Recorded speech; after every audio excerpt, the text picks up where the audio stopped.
Hello दोस्तों, स्वागत है आप सबका एक बार फिर हमारे यूट्यूब चैनल में। बात करेंगे इस वीडियो में निदेशक प्रारंभिक शिक्षा बीकानेर द्वारा जारी की गई 23/3/2022 के ऑर्डर में, जिसमें प्राथमिक अध्यापक भर्ती जो होती है, उच्च प्राथमिक अध्यापक भर्ती, सीधी भर्ती जो होती है थर्ड ग्रेड टीचर्स की कह सकते हैं। इसके अंतर्गत जो विभिन्न समस्याएं आती है कह सकते हैं कार्मिक के जो भी है आवेदन को लेकर, जन्मतिथि को लेकर, डिग्री को लेकर या अन्य जो भी मामले, तो इसी संबंध में दिशा निर्देश दिए गए हैं और स्पष्टीकरण किया गया है। तो ये समस्त कार्मिकों के लिए भी और अध्यापक बनने वाले बेरोजगार साथियों के लिए भी काफ़ी उपयोगी है, जिसमें विभिन्न अध्यापक लेवल प्रथम और लेवल द्वितीय के जो पद होते हैं उनके ऊपर लंबी जो भी प्रकरण होते हैं, उनकी जो समस्याएं उसको लेकर स्पष्टीकरण दिया गया है, वही हम देखेंगे इस वीडियो में।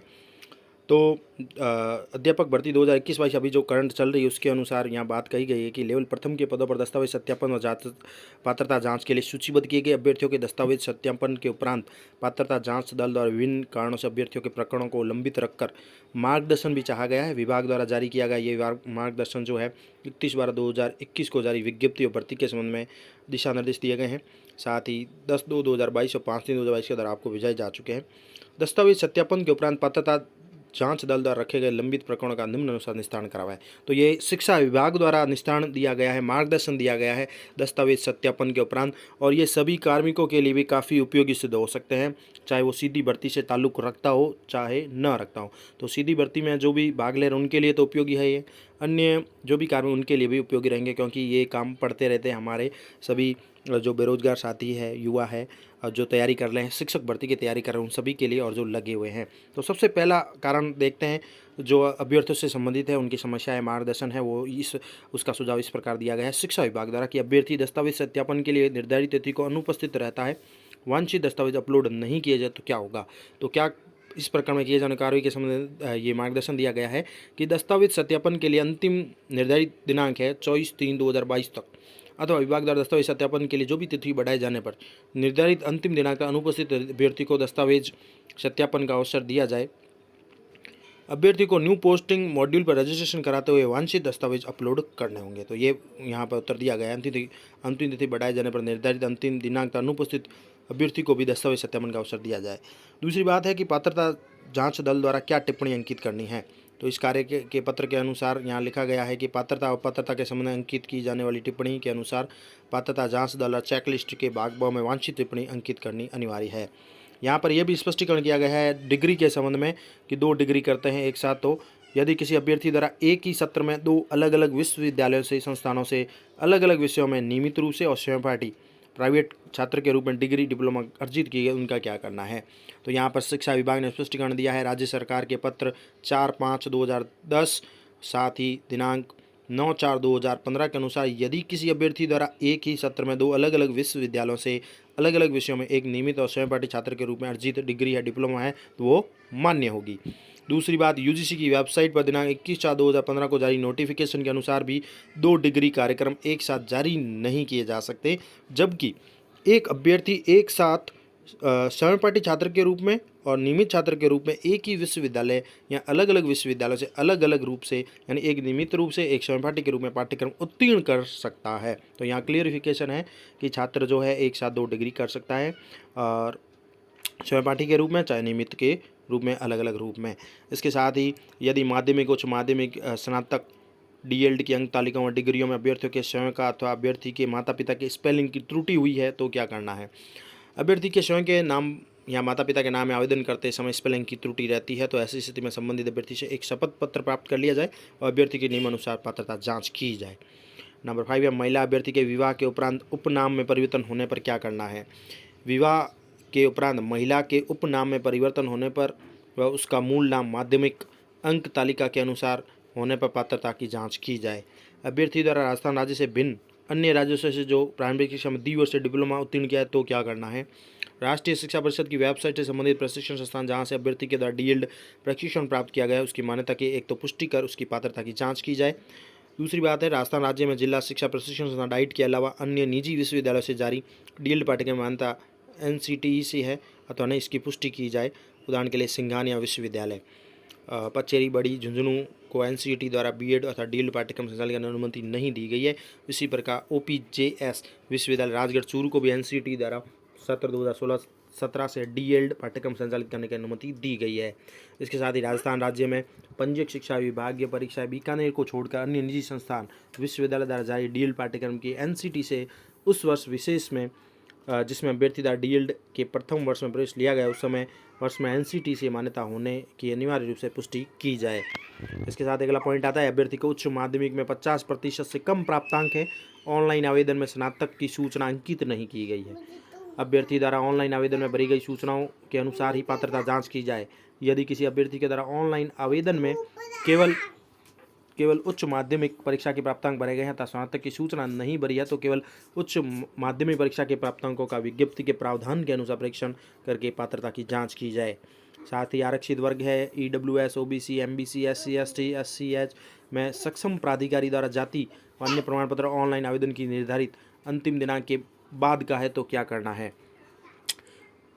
5/7/2018 के परिपत्र के अनुसार यदि अभ्यर्थी की अंतिम तिथि से पूर्व आरक्षित वर्ग में आता है और उसके द्वारा अंतिम तिथि से पूर्व का जारी ऐसा प्रमाण पत्र प्रस्तुत किया जाता है जिसमें अभ्यर्थी द्वारा प्रस्तुत प्रमाण पत्र जो आवेदन के अंतिम दिनांक के पश्चात सक्षम स्तर से जारी प्रमाण पत्र को स्वीकार किया जाए। इसमें अनुसूचित जाति जनजाति शहरी वर्ग के अभ्यर्थियों द्वारा राजस्थान राज्य के सक्षम अधिकारी द्वारा जाति प्रमाण पत्र चाहे वह कितना भी पुराना हो मान्य होता है। अति पिछड़ा वर्ग में जो भी जातियाँ दी गई है रेबारी, रायका, गुर्जर, लबाना ये जो है इन वर्ग के सदस्यों को जारी अन्य पिछड़ा वर्ग के प्रमाण पत्र में उपयुक्त जातियों का अंकन किया गया हो तो उपयुक्त जातियों के व्यक्तित्व को अति पिछड़ा वर्ग में आरक्षित पदों का लाभ दे होगा। अन्य पिछड़ा वर्ग में अति पिछड़ा वर्ग व आर्थिक रूप से कमजोर वर्ग के अभ्यर्थियों को नवीन प्रमाण पत्र प्रस्तुत करना अनिवार्य है। यदि किसी अभ्यर्थी द्वारा ऑनलाइन आवेदन की तिथि से पूर्व का संबंधित वर्ग में होने का अवधि पार प्रमाण पत्र व ऑनलाइन आवेदन की अंतिम तिथि निर्धारित जो है 16/2/2022 के पश्चात का जारी नवीन प्रमाण पत्र प्रस्तुत किया जाता है तो गैप अवधि के संबंध में स्व सत्यापन घोषणा पत्र प्राप्त करके जिसमें यह उल्लेख हो कि गैप अवधि में भी उसकी वर्तमान स्टेटस में कोई परिवर्तन नहीं हुआ तब प्रकरण का निस्तारण किया जाए। सामाजिक न्याय अधिकारिता विभाग के पत्र 2021-18-10 के अनुसार एकल महिलाओं के बच्चों का जाति प्रमाण पत्र माता के नाम से भी जारी किया जा सकता है। एकल महिला अर्थात कानूनी रूप से तलाकशुदा, पारिवारिक कलह, मनमुटाव, घरेलू हिंसा के कारण पति से अलग रह रही महिला, ऐसी महिला जिनके बच्चों के पिता की कोई जानकारी नहीं है तो उनका जो जाति प्रमाण माता के नाम से जारी किया जा सकता है। इसके साथ ही AIC पंचमढ़ी JBT द्वारा जारी प्रमाण पत्र मान्य है या नहीं। अध्यापक मान्य शिक्षा के पद पर नियुक्त हेतु राष्ट्रीय अध्यापक शिक्षा परिषद से मान्यता प्राप्त प्रारंभिक शिक्षा में द्विवर्षीय डिप्लोमा उत्तीर्ण होना अनिवार्य है। AIC and training centre Pachmarhi Bhopal द्वारा प्रारंभिक शिक्षा में द्विवर्षीय डिप्लोमा पाठ्यक्रम नहीं करवाया जाकर केवल 1 साल से कम अवधि का एक शिक्षक प्रमाण पत्र जारी किया जाता है। इस कारण ये कंसीडर योग्य नहीं है, मान्य नहीं है। विशेष डीएल्ड योग्यताधारी अभ्यर्थी क्या सामान्य शिक्षक के पद पर पात्र होगा तो इस कार्य के पत्र 5/3/2022 के अनुसार परिशिष्ट क के बिंदु 23-24 में अंकित अनुसार कार्रवाई की जाए। एक से अधिक आवेदन होने पर क्या होगा। यदि किसी अभ्यर्थी द्वारा एक ही पद के लिए एक से अधिक आवेदन नहीं किए गए हैं, कोई अभ्यर्थी अध्यापक लेवल प्रथम सामान्य शिक्षा के TSP और नॉन TSP क्षेत्र के अलग अलग आवेदन कर सकता है। इसी प्रकार सामान्य शिक्षा और विशेष शिक्षा के लिए भी अलग अलग आवेदन कर सकता है। प्रत्येक पद के लिए न्यू पोस्टिंग पोर्टल पर पृथक पृथक रजिस्ट्रेशन और वांछित दस्तावेज अपलोड करने होंगे। उसके अनुसार प्रत्येक पद हेतु पात्रता जाँच की जानी है। साथ ही बात करें तो बीएड बाल विकास व NIOS से डीएल्ड उत्तीर्ण अभ्यर्थियों को क्या करना है। माननीय सर्वोच्च न्यायालय द्वारा विशेष अनुमति याचिका संख्या दी गई है। उसमें पारित निर्णय 2006 और राष्ट्रीय अध्यापक शिक्षा परिषद 30/2007 के अनुसार राजस्थान विद्यापीठ डीम्ड विश्वविद्यालय जयपुर द्वारा संचालित BA बाल विकास पाठ्यक्रम के साथ 3 माह के ब्रिज कोर्स सहित होने पर सामान्य BEd के समकक्ष है। इसके साथ ही राज्य सरकार के पत्रांक जारी किए गए हैं 1992 9/4/2007 है, 2010 27/1/2010 और 18/9/2013 के अनुसार राजस्थान विद्यालय डीम्ड विश्वविद्यालय संचालित BEd बाल विकास बिना ब्रिज कोर्स की उपाधि के साथ होने पर अध्यापक के पद के नियुक्ति हेतु पात्र है। राष्ट्रीय शिक्षा अध्यापक परिषद 6/1/2021 के अनुसार राष्ट्रीय मुक्त विद्यालय शिक्षा संस्थान नोएडा उत्तर प्रदेश द्वारा सेवारत अप्रशिक्षित अध्यापकों को प्रदत्त डीएल्ड पाठ्यक्रम को सामान्य डीएल्ड के समान कंसीडर करने के कारण उक्त योग्यताधारी अभ्यर्थी अन्यथा पात्र होने पर अध्यापक लेवल प्रथम के पद पर नियुक्ति योग्य है। उच्च माध्यमिक वर्ष 2012 में उत्तीर्ण जिसके 45% से कम प्राप्तांक है NIOS से डीएल्ड उत्तीर्ण किया है व NIOS से उच्च माध्यमिक उत्तीर्ण की जिसमें 50% प्राप्तांक है, उनका क्या करना है। तो अभ्यर्थी द्वारा ऑनलाइन आवेदन में भरी गई उच्च माध्यमिक परीक्षा की सूचनाओं के अनुसार पात्रता की जांच की जानी है। जम्मू कश्मीर से की गई डीएल्ड मान्य है या नहीं है। तो जम्मू एंड कश्मीर में स्थित शिक्षक प्रशिक्षण संस्थानों द्वारा जारी प्रारंभिक शिक्षा द्विवर्षीय पाठ्यक्रम जिनका प्रमाण पत्र Jammu Kashmir state board of scale education Jammu Srinagar द्वारा जारी किया हुआ है मान्य होगा। इसी प्रकार हरियाणा राज्य में Haryana school of education board, Madhya Pradesh में मध्य प्रदेश स्कूल बोर्ड, उत्तर प्रदेश में उत्तर प्रदेश माध्यमिक शिक्षा बोर्ड इत्यादि के द्वारा डीएलएड के प्रमाण पत्र जारी किए जाते हैं। भिन्न भिन्न राज्यों में वहाँ के अधिकृत बोर्ड के अलावा अन्य विश्वविद्यालय संस्थान से जारी डीएलएड पाठ्यक्रम की एनसीटीई से मान्यता है अथवा नहीं, इसकी गहन जांच करके पात्र व अपात्र निर्धारित की जाए। इस कार्य को अति गंभीरता से किया जाए। आपराधिक प्रकरण विचाराधीन लंबित होने पर, दोष मुक्ति होने पर क्या किया जाना है, अन्वेषण होने पर। तो ऐसे में जो भी प्रकरण आपराधिक प्रकरण लंबित होने पर कार्मिक विभाग के परिपत्र 4/2019 के प्रावधान के तहत गहन अवलोकन अध्ययन कर उक्त परिपत्र के बिंदु संख्या के अनुसार अभ्यर्थी को अपात्र किया जाए तथा दोष मुक्ति के मामलों में उल्लेखित स्थिति होने पर अभ्यर्थी का प्रकरण निर्णय हेतु संपूर्ण तथ्यों व दस्तावेज सहित निदेशालय को भिजवाया जाए। परिपत्र की प्रति पूर्व में आपको भिजवाई जा चुकी है अथवा भारतीय दंड संहिता की प्रति इंटरनेट से डाउनलोड कर लें। केंद्रीय सेवाओं हेतु जारी प्रमाण पत्र, जाति प्रमाण पत्र क्या मान्य होगा अथवा नहीं, तो मान्य नहीं होगा जारी प्रमाण पत्र केंद्रीय सेवाओं के लिए।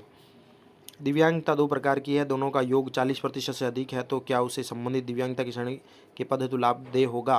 तो अभ्यर्थी द्वारा ऑनलाइन आवेदन विशेष दिव्यांगता श्रेणी में जो दिव्यांगता भरी गई उसी के अनुसार पात्रता जांच की जानी। यदि अभ्यर्थी द्वारा बहु विकलांगता भरी गई है तो एक से अधिक प्रकार की दिव्यांगता जो विज्ञप्ति की तालिका में उपयुक्त बेंचमार्क दिव्यांगता अ, ब, स, द की बेंचमार्क दिव्यांगता में से एक से अधिक दिव्यांगता से ग्रसित हो तो बहु विकलांगता में से एक से अधिक दिव्यांगता का योग 40% से अधिक होना अनिवार्य है।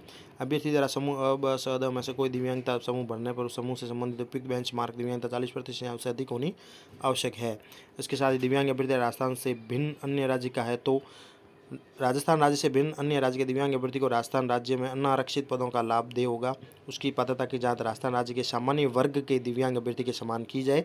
अन्य राज्यों के दिव्यांग अभ्यर्थियों को राजस्थान राज्य में ईडब्ल्यूएस, एमबीसी, एससी/एसटी के विज्ञापित पदों का लाभ देय नहीं होगा। अभ्यर्थी के द्वारा प्रस्तुत सामुदायिक स्वास्थ्य केंद्र का दिव्यांगता प्रमाण पत्र मान्य है अथवा नहीं, तो मान्य नहीं है। अभ्यर्थी के द्वारा विकलांगता प्रमाण पत्र के लिए ई मित्र के माध्यम से अप्लाई किया गया, उसकी रसीद दस्तावेज सत्यापन के समय प्रस्तुत की गई लेकिन प्रमाण पत्र अभी तक जारी नहीं हुआ है, तो क्या किया जाना है। ऑनलाइन आवेदन की अंतिम निर्धारित तिथि तक जारी दिव्यांगता प्रमाण पत्र प्रस्तुत करना अनिवार्य है। यदि किसी विधवा महिला द्वारा दस्तावेज सत्यापन के समय ओबीसी क्रीमी लेयर का प्रमाण पत्र प्रस्तुत किया जाता है जबकि उसके द्वारा ऑनलाइन आवेदन ओबीसी नॉन क्रीमी लेयर की विधवा के रूप में भरा गया है, तो क्या सामान्य वर्ग की विधवा के रूप में कंसीडर किया जा सकता है। अभ्यर्थी द्वारा ऑनलाइन आवेदन में भरी गई श्रेणी के अनुसार ही पात्रता की जांच की जाए। ओबीसी वर्ग का नॉन क्रीमी वर्ग में होने का नवीनतम प्रमाण पत्र प्रस्तुत कर दिए जाने की स्थिति में चाहे वह ऑनलाइन की आवेदन की अंतिम तिथि के बाद का हो, इस पत्र के अनुसार कार्रवाई की जाए। राजस्थान राज्य से भिन्न अन्य राज्यों की विधवा महिला परित्यक्ता महिलाओं को अध्यापक भर्ती साथ ही 2021-22 लेवल पर आरक्षित पदों का लाभ देय होगा या नहीं। अन्य राज्य की विधवा परित्यक्ता महिला चाहे वे सामान्य वर्ग की है तो आरक्षित वर्ग की, दोनों ही स्थिति में विज्ञप्ति के प्रावधान के अनुसार अन्यथा पात्र होने पर सामान्य वर्ग की विधवा अथवा परित्यक्ता महिलाओं के रूप में कंसिडर किया जाएगा। अन्य राज्य की आरक्षित वर्ग की विधवा परित्यक्ता महिलाओं को राज्य में आरक्षित पदों का लाभ देय नहीं होगा। तो अन्य राज्य की आरक्षित वर्ग की विधवा है अगर परित्यक्ता महिला है तो उनको राज्य में आरक्षित पदों का लाभ देय नहीं होगा। इसके साथ किसी बोर्ड द्वारा डीएलएड अंक तालिका जारी की गई है किंतु बोर्ड एनसीटी से मान्यता प्राप्त नहीं है, संबंधित प्रशिक्षण कॉलेज एनसीटी से मान्यता प्राप्त है। एनसीटी द्वारा डीएलएड पाठ्यक्रम के लिए संबंधित शिक्षक प्रशिक्षण संस्थान कॉलेज को मान्यता दी जाती है। राज्य के समस्त संबंधित बोर्ड द्वारा डीएलएड परीक्षा का आयोजन कराया जाएगा, प्रमाण पत्र जारी किए जाते हैं। तो प्रमाण पत्र जारी करने वाले बोर्ड संस्थान के एनसीटी से मान्यता की अन्यता नहीं है। जैसे राजस्थान में पंजीयक शिक्षा विभाग परीक्षाएं बीकानेर द्वारा डीएलएड की परीक्षा आयोजित करके प्रमाण पत्र जारी किए जाते हैं और पंजीयक शिक्षा विभाग परीक्षा को एनसीटी से मान्यता की आवश्यकता नहीं है, किंतु जिस कॉलेज या डाइट से डीएलएड प्रशिक्षण प्राप्त किया वह एनसीटी से मान्यता होना जरूरी है, उसकी अनिवार्यता है। विधवा परित्यक्ता होने का प्रमाण पत्र ऑनलाइन आवेदन की अंतिम निर्धारित दिनांक 16/2/2022 के बाद का है, तो क्या करना है। विधवा महिला होने की स्थिति में उसके पति की मृत्यु ऑनलाइन आवेदन के अंतिम दिनांक के पहले होने पर चाहे उसके पति का मृत्यु प्रमाण पत्र ऑनलाइन आवेदन के बाद जारी हुआ हो, मान्य होगा। परित्यक्ता महिलाओं के सामने ऑनलाइन आवेदन की अंतिम निर्धारित तिथि से पूर्व सक्षम न्यायालय द्वारा जारी विवाह विच्छेद की डिग्री जो भी है डिक्री होना अनिवार्य। ऑनलाइन के अंतिम निर्धारित दिनांक के पश्चात जारी डिक्री के आधार पर परित्यक्ता श्रेणी का लाभ देय नहीं होगा। यदि विधवा परित्यक्ता महिला द्वारा उक्त प्रमाण पत्र डिक्री प्रस्तुत नहीं की जाती तो उसकी जाति वर्ग की सामान्य महिला मानते उसे पात्रता की जांच की जाए। इसके साथ अन्य राज्य की विधवा सामान्य वर्ग की महिला जिसका मूल निवास पति के नाम से राजस्थान का है को विधवा सामान्य पद में आरक्षण का लाभ दिया जाएगा अथवा नहीं। ऐसी महिलाओं को राजस्थान राज्य की सामान्य वर्ग की विधवा महिला के समान कंसीडर किया जाएगा। ऐसी महिला आरक्षित वर्ग की होने पर आरक्षित वर्ग के पदों पर लाभ देय होगा। ऐसा ही अन्य राज्य की परित्यक्त महिलाओं के लिए प्रावधान लागू होंगे। यदि किसी विधवा महिला अभ्यर्थी के पास उसके पति का मृत्यु प्रमाण पत्र है और दस्तावेज सत्यापन के समय केवल पति का नाम राशन कार्ड में दर्ज है, विज्ञप्ति के प्रावधान के अनुसार उसका कार्य किया जाए। राजस्थान राज्य से भिन्न अन्य राज्य की महिला जिसने राजस्थान राज्य में शादी की है अथवा विधवा श्रेणी का लाभ मिलेगा या नहीं। राजस्थान की सामान्य वर्ग की विधवा के समान उसको कंसिडर किया जाए। राजस्थान की महिला जो कि अन्य राज्यों में प्रवासित हुई है उसे विधवा श्रेणी का लाभ मिलेगा अथवा नहीं। राजस्थान में उसके पिता के जाति वर्ग से संबंधित अथवा विधवा महिला हेतु आरक्षित पदों का लाभ दे होगा। तो पिता के जाति वर्ग से संबंधित और विधवा महिला हेतु आरक्षित पदों का लाभ दे होगा। शादी राज्य से बाहर आरक्षित महिला, शादी जो है राज्य से बाहर और आरक्षित महिला पिता राजस्थान के मूल निवासी, तो क्या होगा, राजस्थान राज्य में पिता की जाति, आय व निवास के आधार पर दे है। यदि विवाह के पश्चात आरक्षित वर्ग की महिला अन्य राज्य में निवास कर रही है और उसके द्वारा पिता के नाम से आरक्षित वर्ग में होने का प्रमाण पत्र, जाति प्रमाण पत्र, वांछित प्रमाण प्रस्तुत करने पर अन्यथा पात्र होने पर पात्रता की जांच की जाए। केवल राजस्थान राज्य से भिन्न अन्य राज्यों में विवाह होने पर अपात्र नहीं किया जाए। यानी केवल मात्र राजस्थान राज्य से भिन्न अन्य राज्यों में विवाह होने पर अपात्र नहीं किया जाएगा। EWS प्रमाण पत्र पिता पति के नाम से कौन सा मान्य होगा। सामाजिक न्याय अधिकारी विभाग 2019 के प्रावधान के अनुसार और 29/2022 के अनुसार आर्थिक रूप से कमजोर वर्ग की विवाहित महिला अभ्यर्थियों को सक्षम प्राधिकारी द्वारा जारी आर्थिक रूप से कमजोर वर्ग में होने का प्रमाण पत्र प्रस्तुत करना होगा। सक्षम अधिकारी द्वारा EWS वर्ग की विवाहित महिला को पिता या पति के नाम से जारी वैध अवधि का मान्य किया जाएगा। सॉरी, जाति प्रमाण पत्र पिता के नाम से, मूल निवास प्रमाण पत्र पति के नाम से है तो क्या किया जाना है। तो आरक्षित वर्ग के अभ्यर्थियों को पिता के नाम, निवास वर्ग के आधार पर, जाति प्रमाण पत्र के आधार पर संबंधित वर्ग हेतु आरक्षित पदों का लाभ दिए है। किसी विवाहित महिला द्वारा पति अथवा पिता के नाम से प्रस्तुत मूल निवास प्रमाण पत्र जो है मान्य है। चरित्र प्रमाण के संबंध में अंतिम संस्थान द्वारा जारी किया गया किंतु गुम हो गया, अप्राप्त है, जारी नहीं है, मूल नहीं है, तो क्या किया जाना है। यदि किसी अभ्यर्थी के पास अंतिम संस्थान द्वारा जारी चरित्र प्रमाण पत्र नहीं है तो 2 राजपत्रित अधिकारी द्वारा नवीन प्रमाण पत्र प्राप्त करके पात्रता की जांच की जाए। खिलाड़ियों के संबंध में भी कुछ महत्वपूर्ण निर्देश दिए गए हैं, खिलाड़ियों को लेकर है। इसके साथ ही महत्वपूर्ण जो काम है वो देख लेते हैं। राजस्थान अध्यापक जो है पात्रता परीक्षा 2021 के उपरांत DELD का प्रमाण पत्र जारी किया गया है तो क्या करना है। विज्ञप्ति 30/12/2021 के अनुसार ऑनलाइन आवेदन की अंतिम निर्धारित दिनांक 16/2/2022 तक DELD उत्तीर्ण होना अनिवार्य है। यदि DELD परीक्षा का परिणाम रीट 2021 के परिणाम के पश्चात किंतु दिनांक 16/2/2022 तक या इससे पूर्व जारी हो गया है तो DELD का प्रमाण पत्र मान्य होगा। PDPET अथवा NIOS से 6 माह का ब्रिज कोर्स DELD के समान है या अथवा नहीं। अध्यापक के पद पर नियुक्ति के लिए प्रारंभिक शिक्षा में 2 वर्षीय डिप्लोमा पाठ्यक्रम योग्यता अनिवार्य है। PDPET अथवा अन्य कोई ब्रिज कोर्स अथवा 2 वर्ष से कम अवधि का शिक्षक प्रशिक्षण पाठ्यक्रम चाहे वह किसी भी नाम से हो अध्यापक पद के लिए मान्य नहीं है। दिव्यांगता प्रमाण पत्र किस स्तर से जारी होना अनिवार्य है। तो दिव्यांगता का प्रमाण पत्र जो सा कि विज्ञप्ति के बिंदु संख्या 12.5 के अनुसार सक्षम स्तर से ऑनलाइन या ऑफलाइन जारी प्रमाण पत्र मान्य है। दिव्यांगता के संबंध में किसी भी प्रकार का संशय होने पर जिले के CMHO से संपर्क कर मेडिकल बोर्ड के स्तर से अभ्यर्थी का दिव्यांगता का परीक्षण करावे व दिव्यांगता के अंतर आने पर वास्तविक दिव्यांगता 40% से कम होने पर अभ्यर्थी को दिव्यांग श्रेणी के लिए अपात्र भी किया जा सकता है।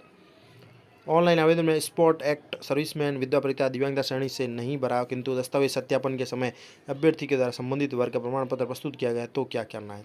अभ्यर्थियों की पात्रता की जांच व ऑनलाइन में भरी गई सूचनाओं के अनुसार ही की जाए। विज्ञप्ति के प्रावधान के अनुसार ऑनलाइन आवेदन में किसी प्रकार का संशोधन, एडिटिंग किए जाने प्रावधान नहीं है। Kota open university, Indira Gandhi open university से प्रारंभिक शिक्षा में 2 वर्षीय डिप्लोमा मान्य है या नहीं।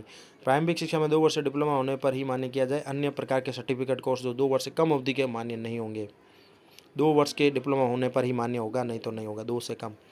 अन्य राज्य की महिला विवाह के उपरांत राजस्थान राज्य में प्रवासित होती है। राजस्थान में पति के नाम से जारी EWS श्रेणी का लाभ मिलेगा या नहीं।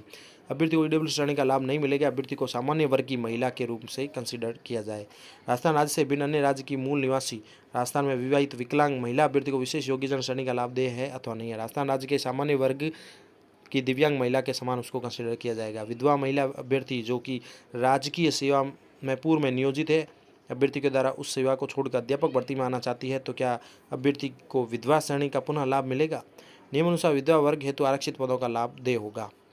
अभ्यर्थी के द्वारा MBC श्रेणी में ऑनलाइन आवेदन किया गया किंतु दस्तावेज सत्यापन के समय OBC श्रेणी का प्रमाण पत्र प्रस्तुत किया गया है तो क्या किया जाना है। बिंदु संख्या 8 के बंद 3 के अनुसार कार्रवाई की जाए। अनुसूचित क्षेत्र के अंतर्गत विशेष मूल निवास प्रमाण पत्र 16 जून 2013 के 3 जुलाई 2016 के मध्य जारी प्रमाण पत्र वैध है या अथवा नहीं। ये मान्य नहीं है। कार्मिक विभाग की अधिसूचना 2016 के अनुसार जारी विशेष मूल निवासी प्रमाण पत्र जो मान्य होंगे, विशेष मूल निवास पत्रों में अधिसूचना उल्लेख होना अनिवार्य है। ऑनलाइन आवेदन रीट 2021 परीक्षा के रोल नंबर गलत भर दिए गए हैं तो क्या करना। ऑनलाइन आवेदन में अभ्यर्थी का नाम, पिता का नाम, माता का नाम, जाति, जन्मतिथि, शैक्षणिक पर शैक्षिक योग्यता का सही विवरण अंकित होने पर ही रीट 2021 के अंकों पर रीट 2021 के अंकों का बोर्ड की वेबसाइट से मिलान कर सही पाए जाने की स्थिति में अभ्यर्थी को कंसिडर किया जाए। ऑल इंडिया तालीमदार लखनऊ से जारी UTC 2 वर्ष का कोर्स डीएल्ड योग्यता समकक्ष है या नहीं तो मान्य नहीं है। डीएल्ड विशेष शिक्षा में उत्तीर्ण किया गया है, लेकिन ऑनलाइन आवेदन सामान्य शिक्षा के लिए कर दिया गया है तो अभ्यर्थी को पात्र करना है या अपात्र। विशेष शिक्षा में डीएल्ड योग्यताधारी केवल विशेष शिक्षा के पद के लिए ही पात्र होगा, जबकि सामान्य डीएल्ड योग्यताधारी सामान्य शिक्षा के पदों के लिए पात्र होगा। यदि किसी विशेष शिक्षा में डीएल्ड योग्यताधारी कोई अभ्यर्थी माननीय उच्च न्यायालय जयपुर जोधपुर में याचिका यहाँ के आदेश प्रस्तुत कर सामान्य शिक्षा पद पर पात्रता जांच के लिए उपस्थित होता है तो उसका प्रकरण लंबित रखा जाए और ऐसा प्रकरण निदेशालय को भेजा जाए। तो ये महत्वपूर्ण ऑर्डर दिए गए हैं सभी जिला शिक्षा अधिकारियों को और लंबित प्रकरणों के निस्तारण के संबंध में जो विज्ञप्ति के दिशा निर्देश से प्रावधान किए गए हैं। ये महत्वपूर्ण बातें थी आप सभी कर्मचारी, अधिकारी व बेरोजगार साथियों के लिए। आशा है इन में जो निस्तारण दिया गया है सभी के लिए काफ़ी उपयोगी सिद्ध होंगे। धन्यवाद।